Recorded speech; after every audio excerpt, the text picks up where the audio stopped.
Сәлем достар. Бүгінгі онлайн сабағымызда біз Google презентация, Google Word, мектебімізде қолданатын Edupage, қосымша Zoom приложениясын және BitPaper деген приложенияны қолданамыз. Қазіргі кезде осы сабағымыз Zoom приложениясы арқылы болып жатыр. Олай болса, жалғастырамыз. Сабағымызды бастаймыз. Бүгін біз сабақта қысқаша тез өтеміз. Оқшау сөздерге сөйлемдегі басқа сөздермен синтаксистік байланысқа түспейтін дауыс ырғағы, яғни интонация арқылы ерекшеленетін сөздер мен сөз тіркестерін жатқызамыз. Яғни оқшау сөздер сөйлем мүшесі болмайды, ешқандай сөз табына жатпайды және сұрақтарға жауап бермейді. Оқшау сөзі көріп отырғандарыңыздай 3 смайликке бөлсек болады. 3 смайлик арқылы түсіндіре аламыз. Яғни бірінші смайлик арман деп шақырып тұр. Екіншісі өзінің ойын айтып тұр. Менің ойымша деп, яғни өзінің ойын, өзінің көзқарасын білдіріп тұр.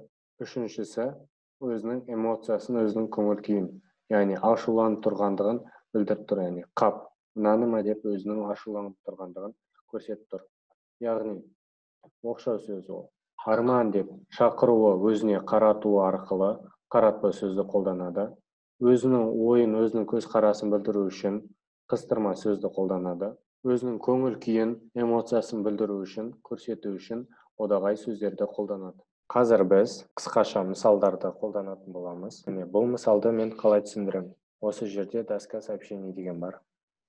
Яғни біз сабақта қолданатын тақталар секілді осы жерге мен жазып сызып көрсете аламын. Қазір осы жерге өзімнің дайындаған мәтінімді көрсетемін. Яғни ең бірінші оқшау сөзді біз сөйлемнің ішінен қалай табамыз? Оқшау сөз әрдайым сөйлемнен бөлек келеді. Яғни сөйлемнің ішінде өтір арқылы белгіленеді. Мына жерде өтір тұр. Егер сөйлемнің басында келетін болса, сөзден кейін өтір тұрады. Егер ортасында келетін болса, екі шетінен өтір қойылады. Ал егер сөйлемнің аяғында келетін болса, сөздің алдында өтір қойылады. Бұл жерде мысалға белгісі.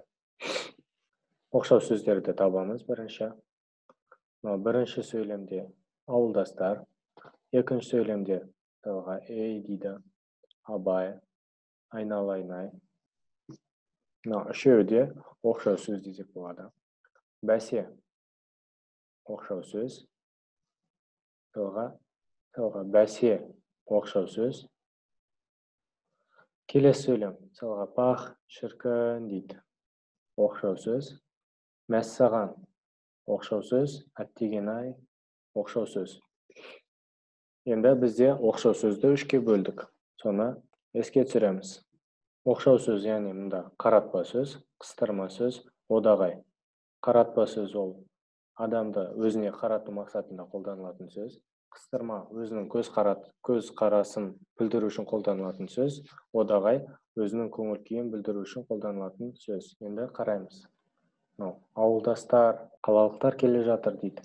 Яғни сөйлеп жатқан адам өзінің ауылдастарын қарату үшін ауылдастар деп қаратпа сөзді қолданып тұр. Ей, абай дейді. Яғни өзіне қарату мақсатында қолданып жатыр. Бұнда қаратпа сөз дейміз. Мысалға бәсе, телғара ғой дейді. Яғни бәсе деп өзінің ойын көзқарасын, бәсе деп өзінің ойын көзқарасын білдіру мақсатында қолданып жатқан сөз болғандықтан бұны қыстырма сөз дейміз. Пах, шіркін дейді. Яғни бір нәрсеге, мысалға мына жерде пах, шіркін дейді. Яғни әнді тыңдап рахаттанып жатқандықтан өзінің көңіл күйін білдіру үшін, яғни пах, шіркін деп рахаттанып жатқандығын білдіру үшін қолданып жатқан сөз. Мысалға мәссаған, сіздің атыңызды сұрамаған екенмін дейді. Яғни мәссаған деп таңғалып тұр. Таңғалғандығын көрсету мақсатында қолданып жатыр. Сол сияқты.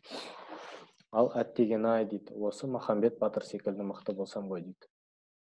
Яғни армандап, қиялдап тұрған кезде өзінің эмоциясын, өзінің көңіл күйін көрсету мақсатында әттеген-ай деп яғни одағай сөзді қолданып жатыр. Енді бізде осы одағай оқшау сөзге ұқсас сөз бар, ол бізде шылау. Яғни қараймыз, екеуі де ұқсас. Шылауда оқшау сөзде сөз табы сөйлем мүшесі болмайды. Екеуі де сұраққа жауап бермейді. Екеуіне де сұрақ қоя алмаймыз. Екеуі де бір-біріне ұқсайды. Бірақ шылау сөзбен сөзді немесе сөйлеммен сөйлемді байланыстырады. Ал оқшау сөз ол тек қана сөйлемде көркемдегіш құрал ретінде қана, яғни өзінің көңіл күйін, эмоциясын білдіру, көрсету мақсатында ғана қолданылатын сөз. Шылау сөзбен сөзді, сөйлеммен сөйлемді қалай байланыстырады десек, фигура арқылы көрсетуге болады. Мысалға төрт бұрышты фигура сызамыз. Бірақ кішкентай бір бөлігін қалдырып кетеміз. Екінші жерден қарама-қарсы осыған ұқсас тағы да фигура сызамыз. Яғни шылау мысалға мынау сөз болатын болса, мысалға аза, мына жерде баке. Осы екі сөзді біз байланыстыру үшін, яғни осы екі фигураны байланыстыру үшін біз ортасына тағы да бір элементті қолдану керекпіз. Қандай элемент? Осыған ұқсас осындай элемент. Бұл қалай байланысады? Мына жерге алып келеміз.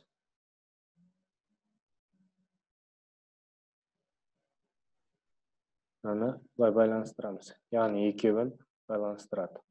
Мысалға, яғни шылау деген, мысалға, аза мен бәке екеуі бір-біріне байланысын тапты. Яғни мен деген шылау арқылы екі сөз бір-бірімен байланысын тапты. Ал оқшау сөз екі бүтін фигура. Оқшау сөз мысалға мына жақта мынандай. Оқшау сөз осы екі фигураның алдында, ортасында немесе соңында кездесе береді. Бірақ осы фигураларды бір-бірімен байланыстырмайды. Қазір мына жақтан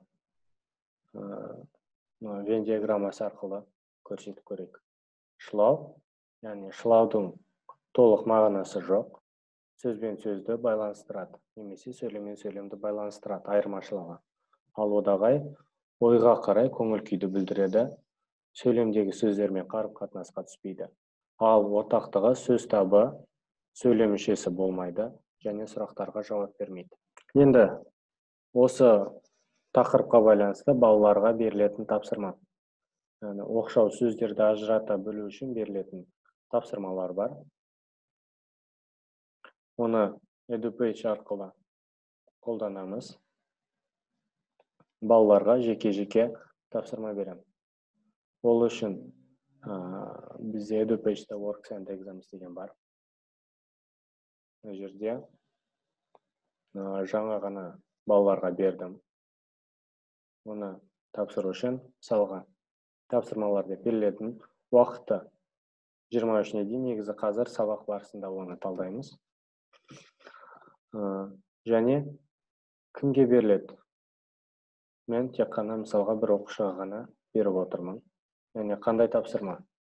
Мысалға тегінде, қап, тәте, жолдастар, қайшы деген сияқты оқшау сөздердің жинап бір жерге жаздым. Бала осы одағай қыстырма қаратпа сөз 3 колонкаға бөліп қойды.